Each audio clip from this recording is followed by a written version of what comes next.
Dear students, welcome to my channel আজি তৃতীয় অধ্যায় দুটা চলকত রৈখিক সমীকরণের জোর অনুশীলনী 3.3 কোয়েশ্চন নাম্বার 1 প্রতিস্থাপন পদ্ধতিৰে তলৰ ৰৈখিক সমীকৰণ জোৰবোৰ সমাধান কৰা। তো ইয়াতে দুটা সমীকৰণ দিয়া আছে, এই সমীকৰণ দুটা আমি সমাধান কৰিব লাগিব। যেহেতু কৈছে এইটো প্ৰতিস্থাপন পদ্ধতি, তো প্ৰতিস্থাপন অৰ্থ হল কি বহুৱাই। তো ফাৰ্স্ট আমি কি কৰিম, এইটো সমীকৰণৰ পৰা যিকোনো এটা চলকৰ মান উলিয়াই লৈ পেলাই সেকেন্ড নাম্বাৰ সমীকৰণত আমি বহুৱাই দিম। তো এনেকৈ আমি এই সমীকৰণ দ্বয় সমাধান কৰিম। তো ভিডিও কন্টিনিউ কৰা, ভাল লাগিলে লাইক কৰিবা, সাবস্ক্ৰাইব কৰি ল'বা আৰু বন্ধু বান্ধৱীৰ লগত শ্বেয়াৰ কৰি ল'বা। তো ইয়াৰে প্ৰথম কোৱেশ্চনটো হ'ল x + y = 14 আৰু x - y = 4। মই সমীকৰণ দুটা লিখি লৈছো। x + y = 14 এইটো 1 নম্বৰ দিবা আৰু x - y = 4 এইটো 2 নম্বৰ দি লোৱা। এতিয়া সমীকৰণ 1 পৰা আমি কি পাইছো, সমীকৰণ x + y = 14। ইয়াৰ পৰা যিকোনো এটা চলকৰ মান আমি উলাই লম, x ৰ ওলাব পাৰা, y ৰ ওলাব পাৰা। তো x টো লিখা x = 14 - y। এই x = 14 - y আমি 2 নং সমীকৰণত বহুৱাই দিম। এতিয়া x ৰ মান 2 নং সমীকৰণত বহুৱাই পাও। তোমাৰ 2 নং সমীকৰণটো আছিলে x - y = 4। এটোত এবাৰ আমি বহুৱাই দিম। x ৰ মানটো হল 14 - y - y = 4। তো লিখা এইখিনি কি হ'ব, 14 - y - y কি হ'ব, 2y = 4। এইবাৰ 2y টো আমি সোঁফালে লৈ যাম। সোঁফালে লৈ গ'লে কি হ'ব, ইয়াতে আছে মাইনাস, গতিকে কি হ'ব 2y আৰু 4 টো আমি এইফালে লৈ আহিম। কি হ'ব তেনেহলে 14 - 4। তো ইয়াৰ পৰা কি লিখিবা, 2y = 10, y = হ'ব 10, ইয়াতে 2 টো মাল্টিপ্লাই হৈ আছে, সোঁফালে গ'লে কি হ'ব, ডিভাইড হৈ যাব। এইখিনি কাট কৰিব পাৰি, 2 × 5 = 10, 5 বাৰ হ'ল। এতেকে লিখা y = 5। এইবাৰ আমি y ৰ ভ্যালুটো কিমান পাইছো, 5। এই y ৰ ভ্যালুটো এইবাৰ আমি যিকোনো এটা সমীকৰণত বহুৱাই দিলে আমি x ৰ ভ্যালুটো আমি পাই যাম। এইবাৰ লিখা y ৰ মান 1 নং সমীকৰণত বহুৱাই পাও। 1 নং সমীকৰণটো আছিল আমাৰ x + y = 14। তো লিখা x + y ৰ মানটো হল আমাৰ কিমান, 5 পাইছো। এইটো আমি 5 পাইছো,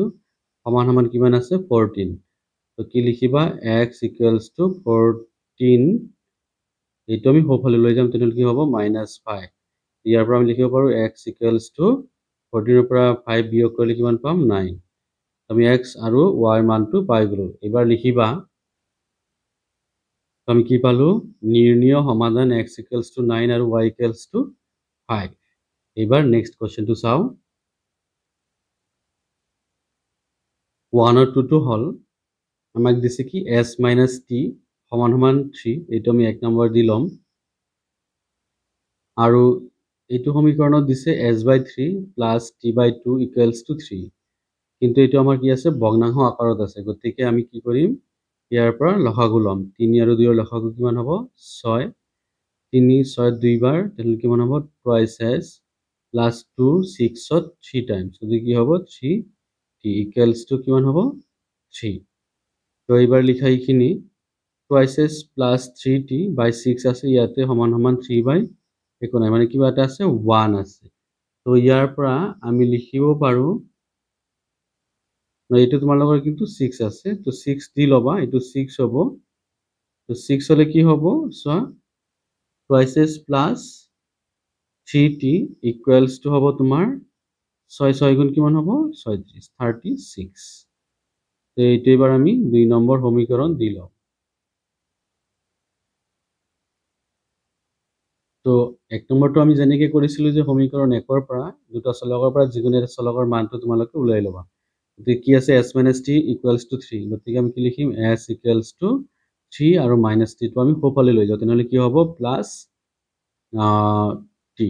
তো কি পালো, s = 3 + t। এবাৰ ইয়াৰ ভ্যালুটো আমি 2 নং সমীকৰণত বহুৱাই দিম। এতিয়া এছৰ মান 2 নং সমীকৰণত বহুৱাই পাওঁ। তো 2 নং সমীকৰণটো আমাৰ আছিলে কি 2s plus 3t equals to 36. তো লিখা 2 into s ৰ ভ্যালুটো হল আমাৰ কি 3 plus t plus 3t আছে ইফালে আৰু ইকুৱেলছ টু কিমান হ'ব 36 এইখিনি এবাৰ আমি পূৰণ কৰি দিম 2 3 গুণ 6 plus 2t হ'ব ইয়াতে হ'ব plus 3t ইকুৱেলছ টু হ'ব কিমান 36 এইখিনি আমি কি কৰিম বাওফালে ৰাখিম t খিনি তো 2t plus 3t কিমান হ'ব 5t আৰু এই 6 টো আমি সোঁফালে লৈ যাম 36 minus 6 তো ইয়াৰ পৰা আমি লিখিব পাৰো 5t equals to 30 তো t ভ্যালুটো কিমান হ'ব t is equal to 30 by 5 ইয়াতে কাট কৰিলে কিমান হয় 6 গতিকে আমি লিখিব পাৰো t equals to 6 এই t ৰ ভ্যালুটো আমি যিকোনো এটা সমীকৰণত বহুৱাই দিলে আমি s ৰ ভ্যালুটো পাম তো তোমাৰ ইচ্ছা এইটো এতিয়া t ৰ মান 1 নং সমীকৰণত বহুৱাই পাও 1 নং সমীকৰণটো আমাৰ আছিল কি s minus t ভ্যালুটো হল 6 এটো 6 বহাই দিয়া ইকুৱেলছ টু কি লিখিবা 3 তো কি হ'ব s equals to 3 minus 6 টো আমি সোঁফালে লৈ যাও তেনে কি হ'ব plus 6 তো ইয়াৰ পৰা আমি লিখিব পাৰো s equals to 9 অলৰেডি আমি t ৰ ভ্যালু পাইছো আৰু s ৰ ভ্যালুও পালো সো কি হ'ব তোমাৰ সমীকৰণ দুটাৰ সমাধান হ'ব s equals to 9 আৰু t equals to কিমান 6 তো নিৰ্ণয় সমাধান s equals to 9 আৰু t equals to 6 এবাৰ আমি 1 और 3 টো হল 3x minus 3 equals to 3 এটুক আমি 1 নম্বৰ দি লম আৰু 9x minus 3y equals to 9 এটো আমি 2 নম্বৰ দি লম তো এতিয়া সমীকৰণ 1 ৰ পৰা সমীকৰণ 1 টো আছে আমাৰ 3x minus y equals to 3 so আমি কি কৰিম y টো আমি সোঁফালে লৈ যাম সোঁফালে লৈ গলে কি হ'ব প্লাস y তো y আৰু 3x আমি 3 টো বাওফালে লৈ আহো তেনে কিমান হ'ব -3 তো y ইকুৱেলছ আমি কি পাইছো 3x - 3 এবাৰ y ৰ ভ্যালুটো আমি 2 নং সমীকৰণত বহুৱাই দিম এতিয়া y ৰ মান 2 নং সমীকৰণত বহুৱাই পাও 2 নং সমীকৰণটো আমাৰ কি আছে চোৱা 9x - 3y equals to 9 এই y ৰ ঠাইত আমি 3x - 3 বহুৱাই দিম লিখা 9x - 3 into y ৰ মানটো হল 3x - 3 equals to 9 এইবাৰ আমি কি কৰিম চোৱা ইয়াতে আছে 9x minus এইখিনি পূৰণ কৰি দিয়া 3 3 গুণ 9 9x minus কি হ'ব তোমাৰ minus 7 হ'ব plus plus 9 equals to 9 ইয়াতে 9x plus আৰু 9x minus কাট হৈ যাব থাকিব কি 9 equals to 9 তো ই সদায় সত্য লিখিবা ই সদায় কাৰণ আমি জানো 9 equals to কি হয় 9 এ হয় এইকাৰণে আমি লিখিব পাৰিম কি সদায় সত্য তো ইয়াতে আৰু একো উলিওৱাৰ দৰকাৰ নাই গতিকে আমি লিখিম যে ইয়াৰ অসীম সংখ্যক সমাধান থাকিব লিখা ইয়াৰ অসীম সংখ্যক সমাধান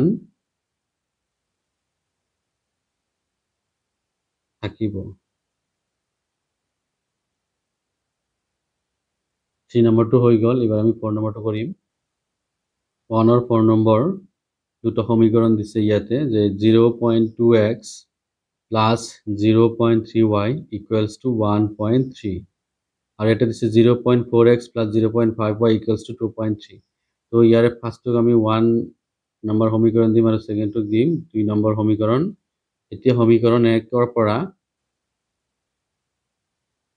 যিকোনো এটা চলকৰ মান উলাই লম ইয়াতে 0.2x plus 0.3y equals to 1.3 তুমি x ওলাব পাৰা y ওলাব পাৰা সো মই ইয়াৰ পৰা x ওলাই দিও equals to কি লিখিবা 1.3 minus 0.3y তো কি হৈ আছে চোৱা ইয়াতে 0.2 টো x ৰ লগত পূৰণ হৈ আছে গতিকে আমি কি লিখিম x equals to 1.3 minus 0.3y by 0.2 এইটো হ'ল আমাৰ xৰ মান এবাৰ xৰ মানটো আমি 2 নং সমীকৰণত বহুৱাই দিম তো 2 নং সমীকৰণটো আমাৰ আছে কি 0.4x plus 0.5y equals to 2.3 তো 0.4 into x ৰ মানটো হ'ল 1.3 minus 0.3y by 0.2 plus 0.5y equals to 2.3 ইয়াতে চোৱা আমি এইটো কেনেকৈ লিখিব পাৰো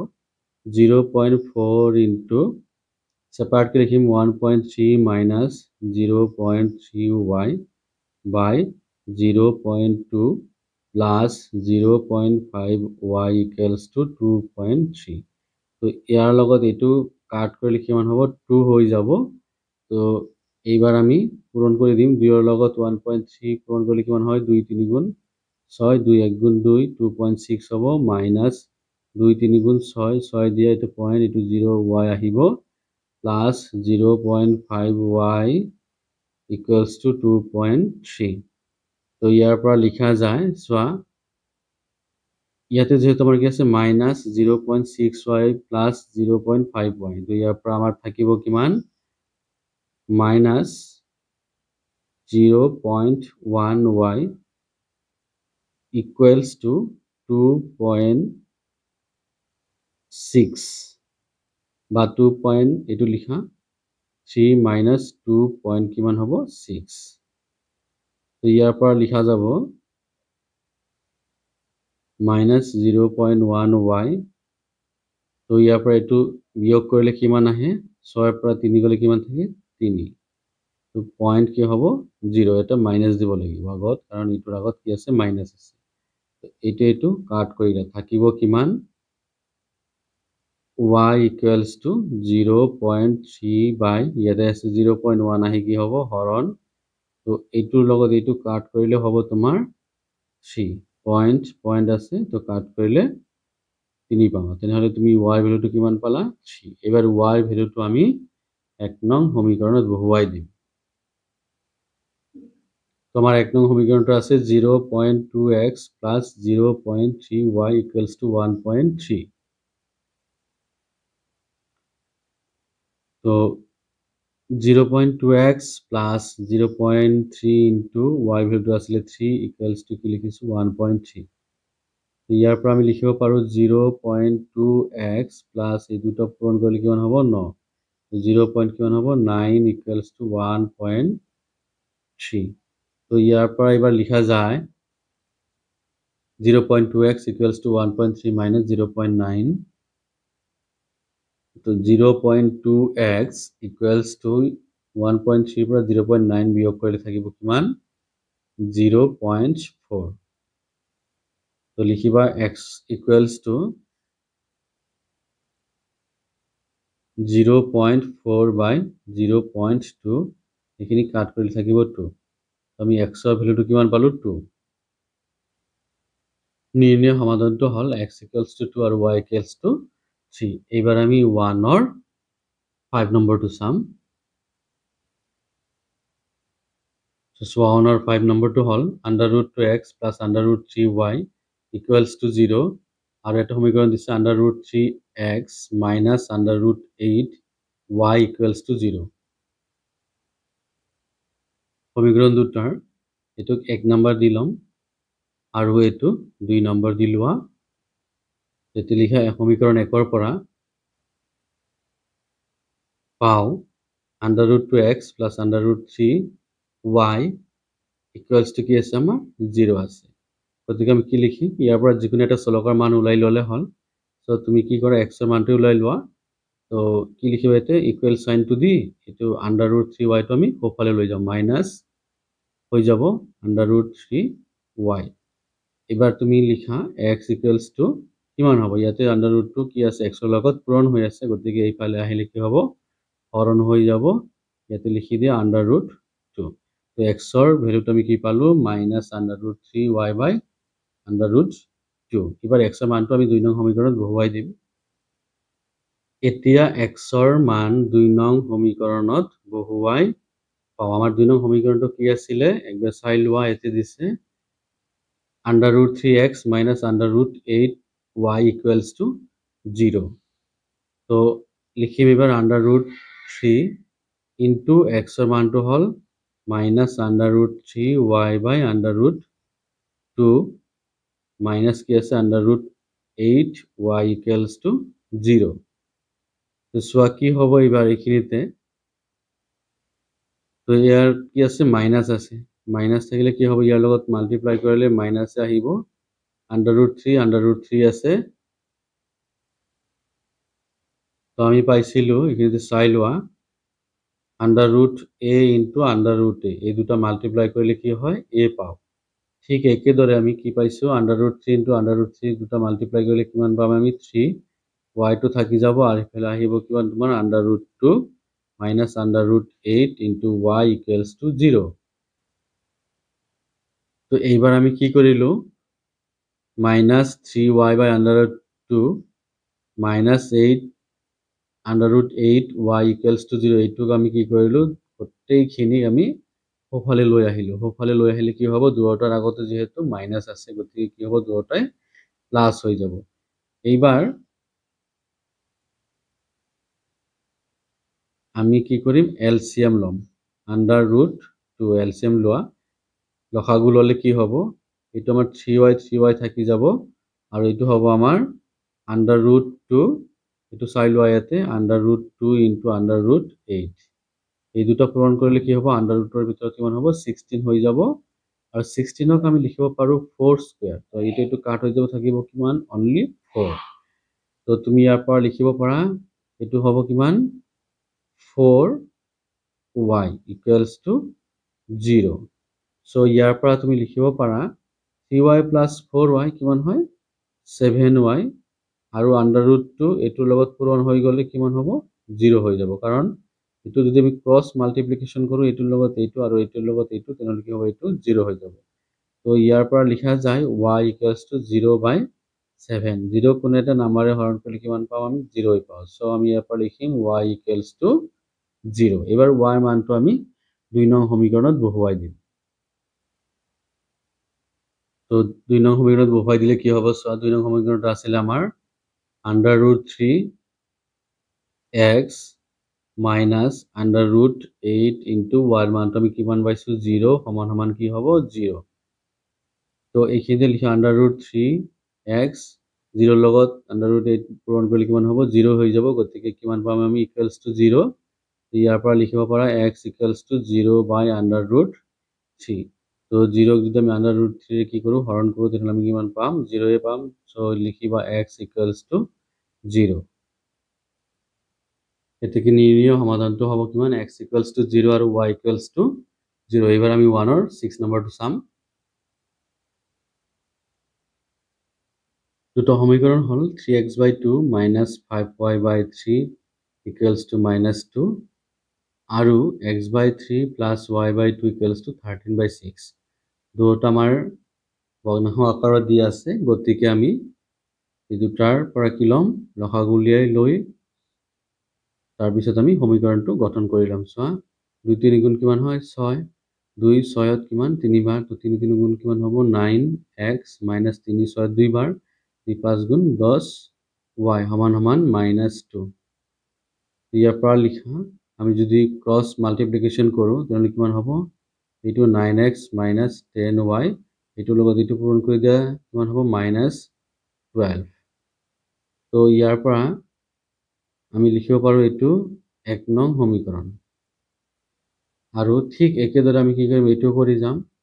ইয়াৰ লসাগু কিমান হ'ব 3 2 গুণ 6 এটো 3 6 2 বাৰ টুৱাইস x plus 2 6 3 বাৰ কিমান হ'ব 3y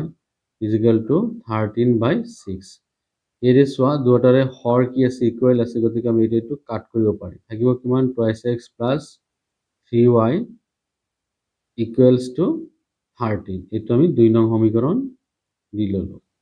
এইবাৰ আমি 1 নং সমীকৰণৰ পৰা কি পাও সোয়া সমীকৰণ 1 নংটো দি আছে 9x minus 10y equals to -12 তো যিকোনো এটা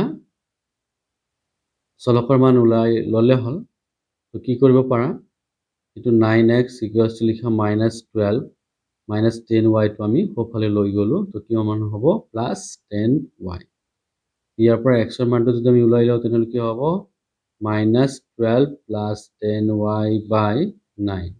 এইটো হ'ল x ৰ মান এই x ৰ মানটো আমি এই 2 নং সমীকৰণত বহুৱাই দিম 2 নং সমীকৰণত বহুৱালে হ'ব আমাৰ 2 নং সমীকৰণটো আছে twice x তো 2 * x ৰ মানটো বহাই দিয়া -12 + 10y / 9 প্লাস আছে তোমাৰ ইয়াতে 3y = 13 তো কি কৰিবা এইটোৰ লগত এইটো পূৰণ কৰি দিলে হ'ল তো পূৰণ কৰিলে হ'ব তোমাৰ এইফালে 2 * 12 * কিমান হ'ব 24 প্লাস আছে প্লাস দিয়া 2 * 10 * কিমান হ'ব 20 y তলত 9 তে থাকিব প্লাস কিমান হ'ব 3y = 13 তো এবাৰ আমি কি কৰিম এৰ পৰা 9 টো লসাগু ল'ম তো কিমান হ'ব ইয়াতে যিখিনি আছে তাকে থাকিব -24 + 20y এটো কিমান হ'ব 3 × 9 = 27 y = 13 তো ইয়াৰ পৰা লিখা যায় 20 + 27 কিমান হ'ব 47y - 24/9 = 13 এইবাৰ বজ্ৰগুণন পদ্ধতিত পূৰণ কৰি দিয়া এটোৰ লগত ইয়াতে নাই মানে কিবা এটা 1 আছে তো ইয়াৰ লগত 1 পূৰণ কৰিলে কিমান হ'ব 47y - 24 এ থাকিব আৰু 13 ৰ লগত যদি আমি 9 পূৰণ কৰো তেনে কিমান পাম আমি 9 পূৰণ কৰিলে হ'ব তোমাৰ 117 তো এবাৰ লিখা 47y = 117 24 টো আমি সোঁফালে লৈ গ'লো তো কিমান পাম আমি +24 তো +24 হলে কিমান হয় চোৱা